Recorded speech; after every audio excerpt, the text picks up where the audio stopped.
এখন যে ইউনূস সরকার ক্ষমতায় আছে, এদেশের জনগণ এখন তার মূল্য দিচ্ছে না।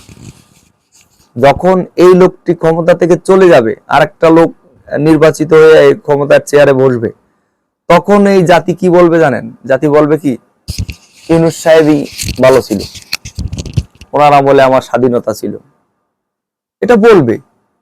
ফখরুদ্দিন মঈনুদ্দিন ছিল না ওই সময়, কিন্তু সাধারণ মানুষ অতিষ্ঠ হয়ে গেছিল, নির্বাচন দাও নির্বাচন দাও। যেই ক্ষমতাটা আওয়ামী লীগের হাতে হস্তান্তর করে গেল গা, তখন মানুষ বলছে আরে ফখরুদ্দিনই তো ভালো ছিল। সাধারণ মানুষ কিন্তু এই কথা বলছিল যে ফখরুদ্দিন মঈনুদ্দিনই ভালো ছিল, তাদের শাসন ভালো ছিল। শুধু কয়েকটা রাজনৈতিক দল বলছে যে তারা আওয়ামী লীগের সাথে সমঝোতা করছিল, এটা সত্য কথা। ঠিক আছে, তো আমরা জনগণ এরকম। এ দেশ যদি স্বয়ং ফেরেশতারা হিসেবে পরিচালনা করে, তাই আপনাদের মন পাইব না। ঠিক আছে, তার কারণ কি, আমাদের মধ্য থেকে যে দেশপ্রেম জিনিসটা হারাই যাচ্ছে। দেশের স্বার্থ বুঝি না, আমরা শুধু ব্যক্তি খুঁজতেছি। ঠিক আছে, একজন ভালো ব্যক্তি নির্বাচিত করতে হবে, ঠিক আছে। তো ভালো ব্যক্তি তো সব জায়গায় তো ব্যক্তি ভালো হয় না, সব মানুষ তো ভালো হয় না। একটা দলে 300 এমপি থাকে, 300টা আসনে নির্বাচন হয়,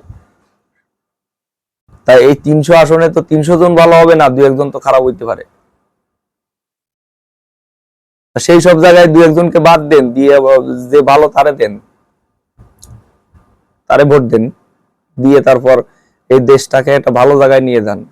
দেশের অর্থনীতির যে অবস্থা এখন, এখন যারাই রাষ্ট্র ক্ষমতায় আসেন, আমি বলবো যে এই যে ইউনূস সাহেব, ডক্টর ইউনূস স্যারকে আপনারা ধরে রাখার চেষ্টা করেন, তাইলে আমার মনে হয় যে ভালো হবে।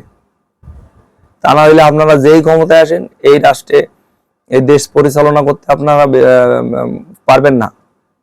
পরিস্থিতি খুবই খারাপ হয়ে যাবে দেশের।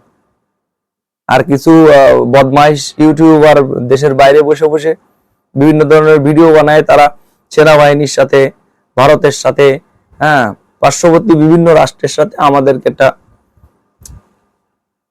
ঝামেলা সৃষ্টি করার চেষ্টা করতেছে। তো এইসব কথায় জনগণ যেন কান না দেয়।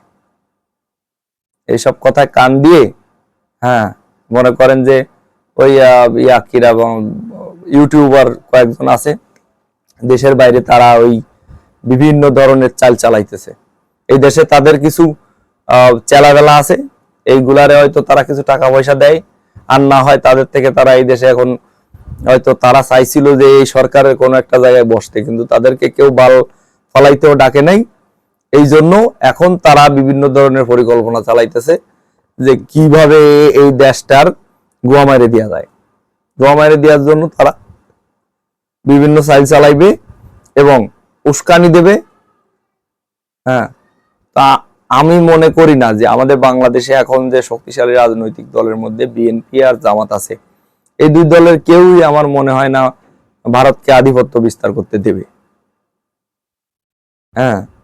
তো কাজে ওইসব কথা মাথায় না নিয়ে নির্বাচনের দিকে আগান, যোগ্য প্রার্থীকে নির্বাচিত করুন। এলাকার উন্নয়নে একজন ভোটার হিসেবে, একজন ক্ষুদ্র নাগরিক হিসেবে আপনি আপনার অবদানটুকু রেখে যান ভোটটা দিয়ে, এবং সেই ভোটটা বুথ ঘরে যেয়ে দিয়েন ভাই। প্রকাশ্যে ভোট দিয়েন না কাউকে। এইভাবে ভোট দিয়ে এই সামাজিক যোগাযোগ মাধ্যমে পরে নিজে একটা ঝামেলায় পড়ে যাইতে হবে। ধন্যবাদ সবাইকে। জয় হোক মেহনতি মানুষের, জয় হোক নতুন দিগন্তে।